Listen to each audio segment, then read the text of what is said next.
does dim un person wedi cael yr un llwybr yn y diwydiant. Mae fe'n holl bwysig i'ch chi yn lliwio eich ffordd eich hun yn y diwydiant. Mae pob un dwi'n siarad amdano chi edrych nôl yn ei gyrfa a pwyntio allan at un eiliad o look, ond fe allwch chi cynhyrchu'ch look ei hunan. Mae'n bwysig bod yn hyblyg y byty'r swyddi, pa swyddi ydych chi'n gallu meddwl amdano, achos mae yna gymaint mwy mynd mewn i cynhyrchiad sledu. Mae cynhyrchiad fel sy'n digwydd yma, His Dark Materials, mae tua 4 i 500 o bobl yn rhan o'r cynhyrchiad. Mae hynna yn cwmpasu dim jyst y pobl camera, goliadau, criw, trydan ac blaen, ond hefyd y ffaith mae da chi'r criw sy'n gwneud gyd o'r gwaith adeiladu ar gyfer setiau.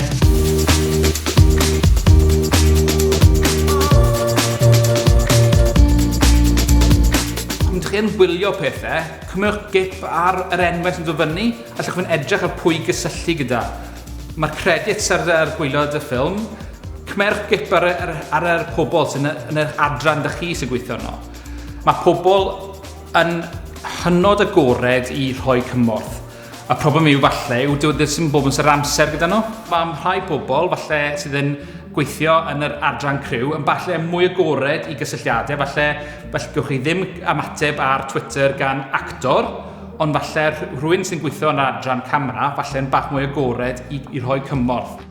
Mae yna lot o fylchau yn y diwydiant i gyfleoedd i bobl fynd i weithio yn yr sector yna. Mae pethau fel gorchrwy'r sgript, mae'r swydd yna. Mae'n lot o alw am y pobl yn swydd yna. Pobl fel yn adran ôl-gynhyrchu, achos bod mwy o'r rhaglenni cael eu cynhyrchu a cael eu ffilmio, mae angen mwy o bobl i olygu rheini a paratoi nhw gyfer teledu.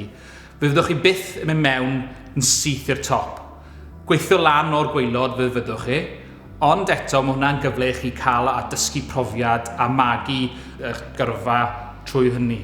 Dyw pobl yn y diwydiant ddim disgwyl i chi gwybod popeth o'r cam cyntaf. Mae pawb yn deall bod pawb yn ffod dysgu.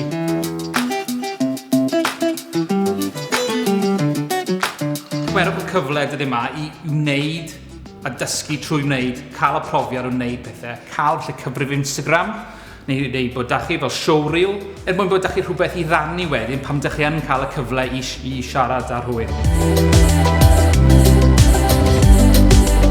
Gobeithio bod hwn yn eich cam cyntaf chi i weithio yn y diwydiant a un sydd yn tyfu drwy Gymru.